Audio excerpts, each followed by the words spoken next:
and welcome to Thank Friday, It's Wine. This week it's the turn of Beaujolais. Now Beaujolais is a region in France, it's below Burgundy, it's quite near Lyon. And when we talk about the red wines of Beaujolais, we're really talking about one grape, and that grape is called Gamay. And the thing to remember about Gamay is it's got this fairly thin skin compared with other grapes.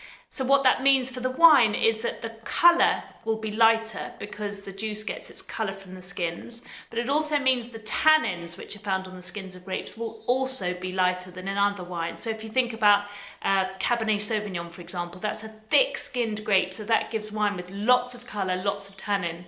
Gamay is the other end of the scale. It's much lighter all round, and the beauty of it is when it's really fresh and really juicy and well made. So we've got one of those. This one here is from Marks and Spencer's. It's a bog standard Beaujolais, so you'll see on the label it does just say Beaujolais here.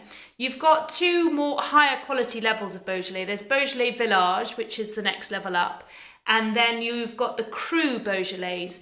There are 10 crus or villages in and around the region, and they are the kind of top quality rated areas, so places like Morgon, Fleury, Bruy, Moulin-à-Vent, I'm sure you recognise some of those names. So they're the kind of smartest Beaujolais, but this is just a bog standard one, as I say, but it's a really good one. £8.50 from Marks and Spencer's. The vintage is 2013, which was a cracking vintage for Beaujolais, so lots of lovely, fresh, juicy fruits, which is what we want from a wine like this. It's more red than black inky colour, it's brighter than that, and smelling it, it's just all about the cherries. Black cherries, there's some raspberry in there as well. I noticed earlier it said on the label mulberry, but to me that's a handbag, so I'm going with cherries. And tasting it,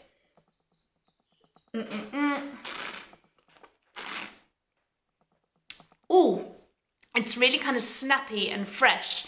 And it does have tannin, so you can feel the kind of grip of tannin, like in that lukewarm tea when you leave the tea bag in for too long, but it's much nicer in wine than it is in cold tea, obviously. But it is just this lovely, bright, fresh fruit that is so gorgeous. So it's one for those of us who are not in the mood for a big red wine.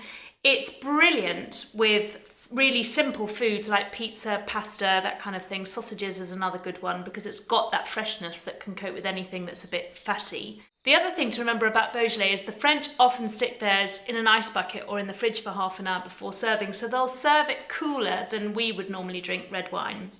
And that's because anything that is lighter bodied red wine, anything that's got kind of fairly low tannins, if you chill it first, it does just kind of make it feel a bit more robust and a bit fresher. So you don't want to drink these wines too warm, and in fact you're better off drinking them a bit too cool than you are too warm. So stick it in the fridge for half an hour and it'll be perfect. I hope you enjoyed that. Thank you very much for watching. I hope you have a fabulous weekend, and until next time, bye!